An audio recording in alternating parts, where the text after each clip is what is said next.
오늘 저는 여러분들과 함께 오늘 읽은 말씀 가운데 오늘은 특별히 앞부분 15절부터 17절 말씀을 통해서 세상과 그리스도인의 관계에 대해서 함께 말씀을 살펴보고자 합니다. 요즘 우리는 두 개의 세상 속에서 살아가고 있습니다. 그 하나는 우리가 육체적으로 접촉하는 세상입니다. 지금 이렇게 사람과 사람이 만나고 출근하고 생활하고 하는 그러한 세상입니다. 우리는 슈퍼에 가서 물건을 사기도 하고 아이들을 학교에 보내기도 하고 직장에서 일을 하면서 살아갑니다. 그러나 우리에게는 또 하나의 다른 세계가 있습니다. 특별히 오늘날에는 그 세계가 엄청나게 부각되고 있습니다. 그것은 바로 텔레비전이나 인터넷 같이 영상이나 화면으로 접촉하는 세계입니다. 시골의 많은 노인들은 낮에는 열심히 일하고 어두워지면 집으로 돌아와서 밤이면 텔레비전 앞에 앉아서 저녁을 먹고 잠들 때까지 그것을 통해서 웃기도 하고 울기도 하고 하면서 지냅니다. 이 시골의 노인들에게 있어서 텔레비전은 둘도 없는 효자라고 합니다. 자식들은 고작 해야 일주일에 한두 번 정도 전화를 하고 명절이 되어서나 얼굴을 볼 수 있지만 텔레비전은 매일 저녁 함께 할 수 있으면서 재미있게 해주고 세상 돌아가는 이야기를 다 알게 해주기 때문에 자식보다 낫다라고 이렇게 말한답니다. 뿐만 아니라 텔레비전을 보면서 그곳에 나온 좋은 물건들이 있으면 그 물건까지도 전화로 오다를 집에 앉아서 할 수 있기 때문에 그보다 더 좋은 세상이 없다라고 이야기합니다. 내용은 여러 해 전에 한국의 아주 유명한 가수로 전 세계가 난리 난 적이 있었습니다. 바로 이 사람. 싸이의 강남스타일. 싸이가 이 강남스타일을 전 세계에 돌아다니면서 콘서트를 해서 유명해진 게 아닙니다. 여러분, 싸이가 콘서트 하는 거 얼마나 보셨어요? 별로 본 적이 없잖아요.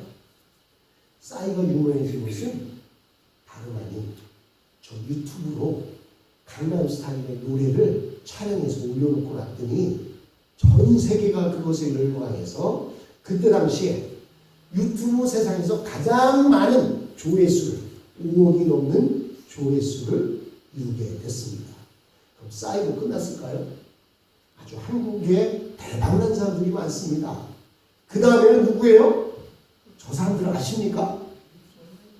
예, 참 저 사람들을 모르면 우리는 세상을 어떻게 사는지 모르고 사는 거예요. BTS라고 하는 팀입니다. 한국의 유명한 팀 BTS, 한국으로는 방탄소년단이라고 이야기하는 가수들인데 저들도 지금은 전 세계가 알아주니까 전 세계에 다니면서 이렇게 콘서트를 하지만 처음에는 저들의 DNA라든지 이런 곡들을 유튜브에 올려놓으면서 열광을 했는데 저들의 조회수는 싸이의 몇 배를 넘어섰습니다. 여러분들은 싸이 정도는 아는데 BTS는 몰라요. 그럼 요건 압니까? 요거 아세요? 뭔지 아세요? 예.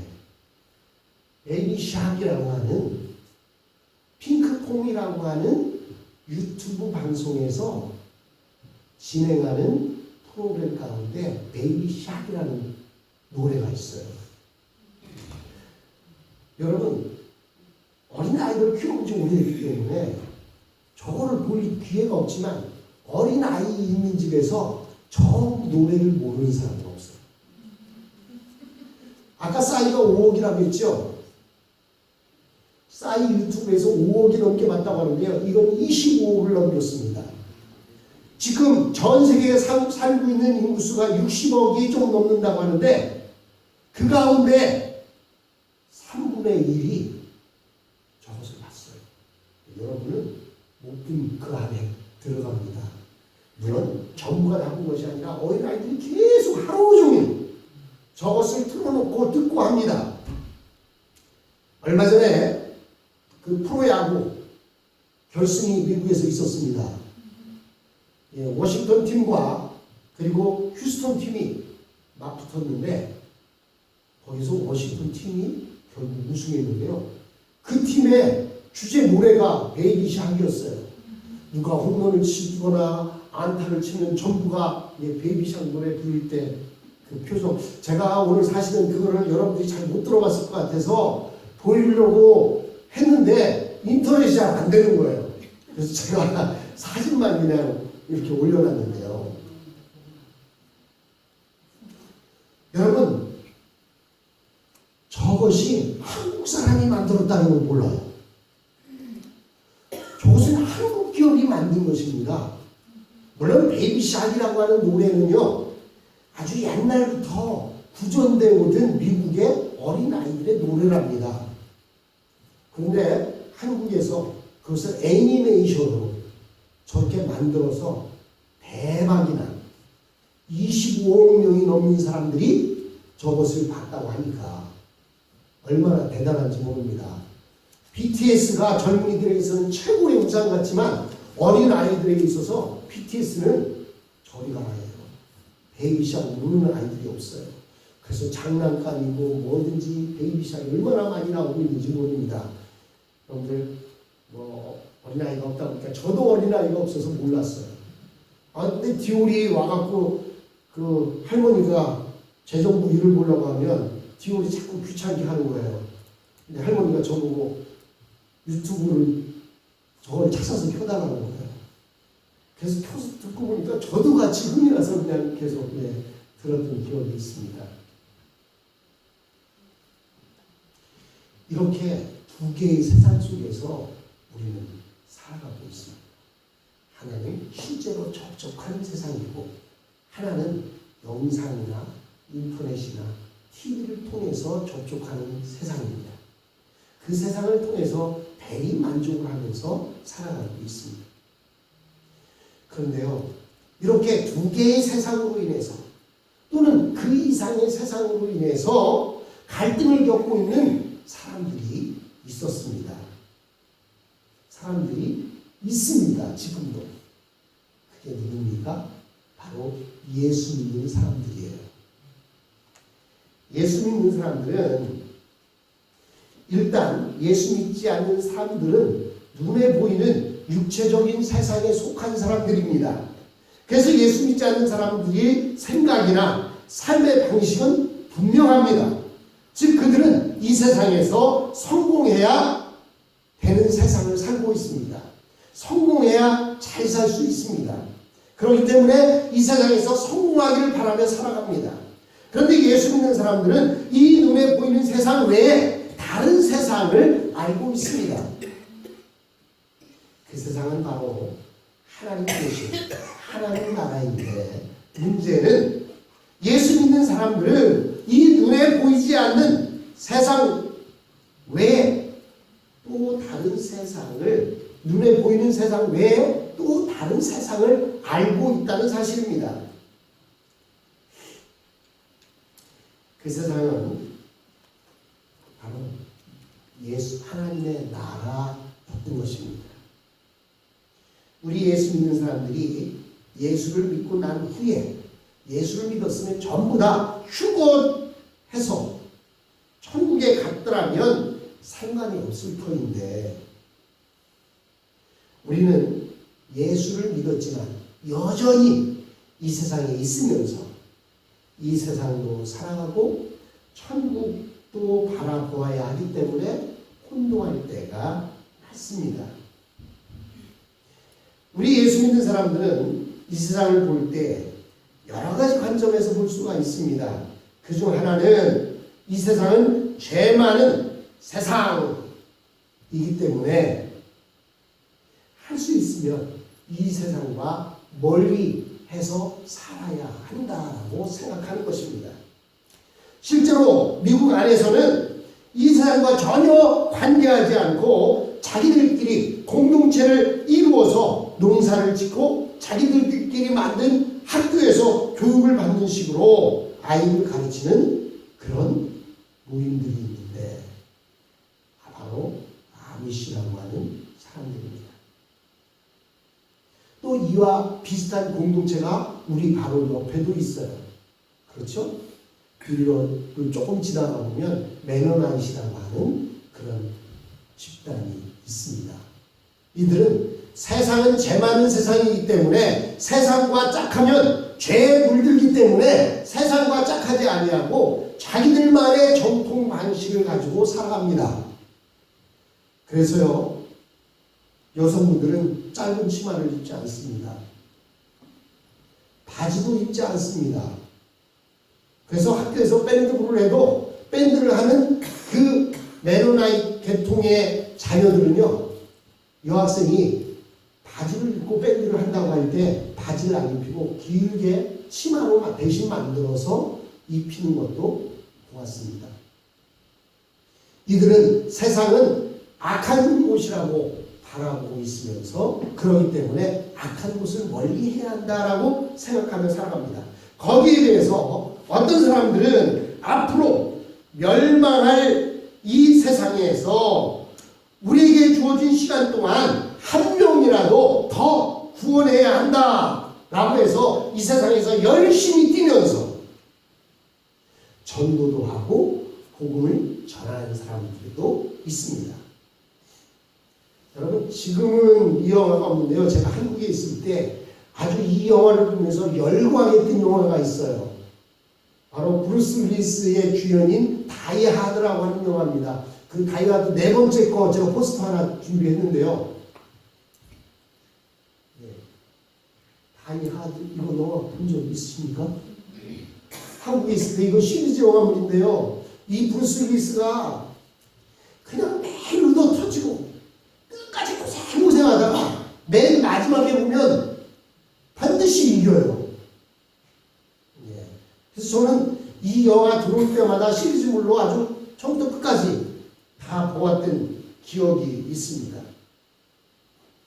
이 다이아드 시리즈를 보면 악당들이 버스나 건물에 폭탄을 설치하는데 주인공이 죽을 각오를 하고 사람들을 위기에서 구해냅니다.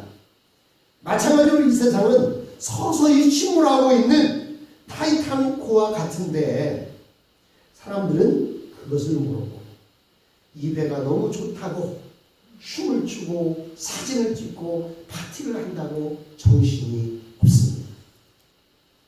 그리고 우리는 이 배는 잠시 후면 침몰할 것이라고 아무리 이야기를 해도 사람들은 오히려 우리에게 미쳤다고 할 것입니다.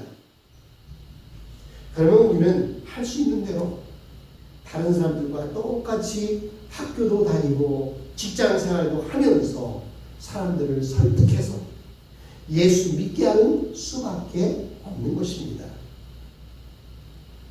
반면에 어떤 분들은 교회가 우리의 실험실이라면 이 세상은 우리의 현실이라는 것입니다. 즉 우리가 교회에서 배우고 깨달은 진리를 이 세상에서 실천해서 우리는 이 세상을 축복하고 이 세상에서 많은 열매를 거두어야 한다는 것입니다. 이렇게 사람들마다 생각이 다릅니다. 여러분, 종교와 정치가 비슷하다는 거 아십니까? 종교는 정치는 타협이 안 됩니다. 진보 성향을 가진 사람과 보수 성향을 가진 사람이 타협이 안 돼요. 미국에서도 공화당을 지지하는 사람과 민주당을 지지하는 사람이 타협이 안 됩니다. 공화당을 지지하는 사람은 트럼프 대통령이 누구보다 잘하는 대통령. 그래서 어떤 사람들은 예수가 맞다라고까지 이야기하는 사람들이 있어요. 그에 반해서 민주당을 지지하는 사람들은 트럼프를 미친 뭐로 봅니다. 들었습니다. 교회 안에서도 아미시나 메노나이트와 또 우리가 사회에 접촉하면서 계속 그들을 구원해야 된다고 생각하는 사람들과 타협이 안 돼요. 그러다 보니까 이렇게 집성촌을 이루어서 살아가면서 자기들끼리만 살아가고 있는 그런 사람들이 아직도 있는 것입니다. 우리가 이 상의 여러 비유를 생각해 보면 모두 일리가 있고 장점도 있으며 또 깊은 성경적인 통찰력에서 나왔다는 것을 우리는 알 수가 있습니다. 그런데 이런 문제들은 비단 우리만의 문제가 아니라 예수님 당시에 유대인들에게도 아주 미묘하고 예민한 문제였던 것 같습니다. 예수님 당시 전 세계는 로마가 지배하는 세상이었습니다. 그런데 유대가 보통 나라 같았으면 별 문제가 없었는지 모릅니다. 그러나 유대인들에게는 강한 메시아 사상이 있었고 하나님 나라의 사상이 있었습니다. 즉 우리는 하나님의 백성인데 언제까지 이방인의 지배를 받아야 하느냐 하는 것입니다. 물론 메시아가 오시면 이방인들을 물리치시겠지만 이 메시아는 아무리 기다려도 오시지 않는 것입니다. 예수님 당시의 유대인들은 세 개의 나라 사이에서 혼동을 겪고 있었습니다. 하나는 바로 로마라고 하는 나라입니다. 그들은 힘이 없었기 때문에 전 세계를 지배하고 있는 로마라는 나라를 인정할 수밖에 없었습니다. 그럼에도 유대인들은 하나님의 백성으로서 자존심이 있었습니다. 그러므로 그들은 언젠가는 로마를 물리치고 하나님 나라를 되찾아야 한다고 생각했습니다.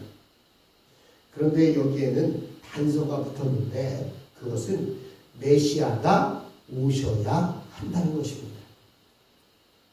만일 메시아가 안 오면 우리 힘으로라도 해야 하는 것이 아니냐는 것입니다. 모든 유대인들은 옛날 다윗이나 솔로몬 때처럼 이스라엘이 독립을 해서 전 세계를 지배하는 나라가 될 꿈을 가지고 있었습니다.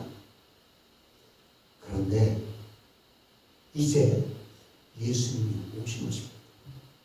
그리고 예수님이 오셔서 하나님 나라를 전파하신 것입니다. 그때 유대인들은 매우 혼동스러웠습니다. 처음에 유대인들은 예수님의 설교에 열광했습니다. 하나님 나라를 설교했기 때문입니다.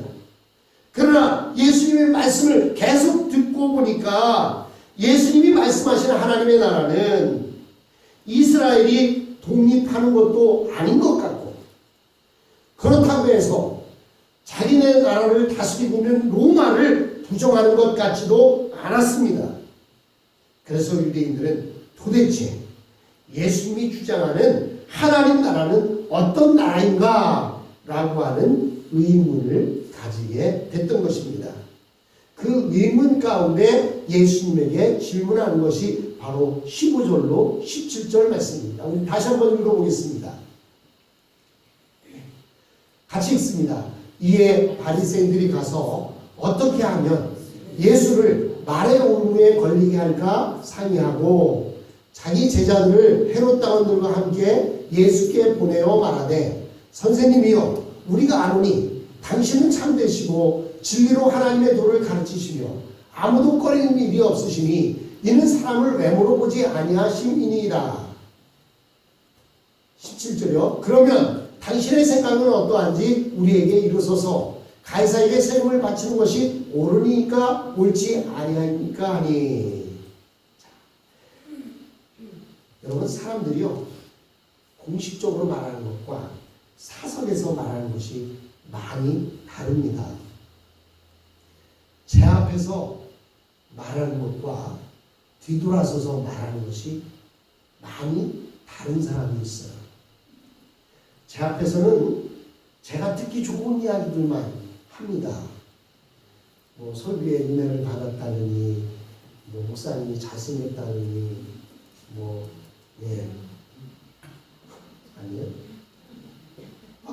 얘기해놓고 뒤돌아서 갖고는 목사님이 코가 너무 크니 설교 시간에 뭐 목소리가 너무 크니 작으니 뭐 이렇게. 근데요, 보통 그렇지 않나요? 보통 그렇게 이야기하죠. 예. 뭐 제가 잘생겼다는 걸 인정하기 싫은 사람들이 많으니까 어쩔 수 없이 그렇게 얘기하는 사람들도 있을 것 같습니다. 사람들이 공식적으로 말하는 것은 극히 의례적입니다. 그리고 누가 들어도 전혀 문제가 될 것이 없는 이야기를 합니다. 그러나 사석에서는 남의 허물에 대하여 욕을 하기도 하고 혹은 공개적으로 할 수 없는 자신의 입장을 밝힐 때도 있는 것입니다. 그래서 정치인들이 조심해야 하는 것이 사적인 자리에서 또는 기자들과 술을 한잔 마시거나 저녁을 먹을 때에 이야기하는 것이라고 합니다. 기자들이 자꾸 의견을 물어보면 이 정치인들은 말을 안 해줍니다. 그런데요, 밥을 같이 먹고 술이 한 잔 들어가면 절대로 내가 다른 사람에게 얘기하지 않겠다고, 절대로 기사로 내보내지 않겠다고 이렇게 이야기해놓고 당신 생각은 어떻습니까? 그래서 그 사람을 믿거니 하고 속에 있는 말을 한마디 딱 던졌는데 자고 일어나 보니까 세상이 난리가 난 겁니다. 어떻게 난리가 났어요? 다 절대로 이야기하지 않겠다는 이야기가 거기다 침소봉대가 되어서 바늘만한 이야기를 가지고 큰 나무 몽둥이 같이 커져서 이렇게 나와 있는 모습을 보게 됩니다. 여러분, 그런데 사람들의 약점이 누군가가 자기를 인정해주고 칭찬을 해주면 그만 경계심을 풀어버리고 나도 모르는 새에 하지 않아도 될 말들을 하게 된다는 사실입니다. 그게 우리 모든 사람들의 약점이에요. 사실 좀 경계하다가 그 사람 좀 더 가까워지고 친해지면 속에 있는 것까지 다 꺼내주지 않습니까? 근데 사람들은 처음에 경계하다가 속에 있는 거 꺼내주는데요. 저는 조금 다른 것 같아요. 처음에 속에 있는 걸 다 꺼내줍니다. 그리고 나중에 상처받고 그냥 혼자, 그래서 제 아내가 저한테 항상 이야기를 합니다. 좀 더 깊은 관계가 될 때까지. 근데 저는 이상하게 그냥 처음 만나면 그 사람하고 꼭 오래 만난 사람처럼 있는 얘기 없는 얘기 다 해서 나중에 혼자 상처받는 스타일인데요. 여러분, 오늘 발생의 제자들이 예수님에게 찾아와서 처음에는 예수님을 인정하는 얘기를 합니다. 예수님, 당신은 참 훌륭한 선생님이고 당신은 참 메시아입니다. 막 이러면서 그냥 있는 거 없는 거 다 끄집어내서 막 칭찬을 해줍니다. 그리고 나서는 뒤에 뭐라고 물어요?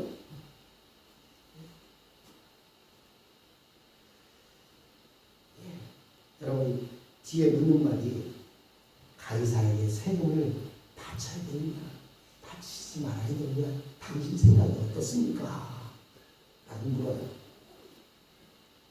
그럼 저 같으면 신앙이 좋은 사람인데 뭐하러 세금 왜 냅니까? 중요한 사람 드리면 되지. 이랬다가는 이제 문제가 심각해지는 거죠. 지금 그때 당시에 유대인들에게 가장 민감한 문제가 뭐였냐면 바로 로마에 세금을 바쳐야 되느냐 말아야 되느냐 하는 것이었습니다. 그래서 그들은 예수님에게 있는 없는 가머니설로 그냥 달콤하게 이런저런 얘기를 다 하다가 가이사에게 세금을 바치는 게 맞습니까? 틀립니까? 물어보았습니다. 저 같으면 홀딱 넘어갔을 텐데 예수님은 잠잠히 계시다가 예수님이 그들에게 물었습니다. 근데 예수님이 왜 잠잠히 계시다가 그들에게 물었느냐? 이렇게 침 한 번 꿀꺽 생기면 누가 그러더라고요. 화날 일 있을 때 침 3번만 삼키면은 그 화날 일도 해결이 된다고. 근데 침을 한 번도 안 생기는 바람에 화를 내고 그 화를 내므로 인해서 여러 가지 일들을 자초하게 되는데요. 예수님은 아마도 침 3번을 삼키셨던 것 같아요. 그리고는 예수님은 그들의 의도를 금방 알아차리셨습니다. 즉 이들이 예수님께 이런 질문을 던진 것은 하나님의 뜻을 알려고 하는 것이 아니라 말의 꼬투리를 잡으려 한다는 것을 알아채신 것입니다. 이럴 때 가장 좋은 방법은 뭐 하는 거예요? 아무 말도 않는 겁니다. 대답을 안 해주는 거예요. 자신 없으면 말 안 하면 됩니다. 그런데 침 3번을 못 삼킨 사람은 안 해도 될 말을 그냥 팍 해버리는 것이고 침 3번 삼키고 나서 그냥 누르고 있으면 되는 거죠. 우리는 때때로 교회에 와서도 시험에 들 때가 있습니다. 그때 상대방은 이미 함정을 파놓고 덤벼들기 때문에 무슨 얘기를 해도 걸려들게 되어 있습니다. 그런데 놀라운 것은 이때 하나님께 기도하면 하나님이 이 시험을 이길 수 있는 지혜를 주십니다. 침 3번 삼키는 것이 뭐냐? 기도하는 거예요. 하나님, 이때는 어떻게 대답을 해야 될까요? 뭐라고 말을 해야 될까요? 그러면 하나님이 지혜를 주셔서 말하지 마라 하시든지 아니면 대답할 것을 예비해 주십니다. 우리의 지혜와 힘으로 대처하려다 보면 걸려들게 되고 그로 인해서 많은 어려움을 겪게 됩니다. 주님 앞에 기도하면서 지혜를 구하는 저와 여러분이 되었으면 합니다. 예수님의 말씀, 가이사의 것은 가이사에게, 하나님의 것은 하나님 앞에 바쳐라 라는 이야기는 다음 주에 이어서 하도록 하겠습니다. 모두 자리에서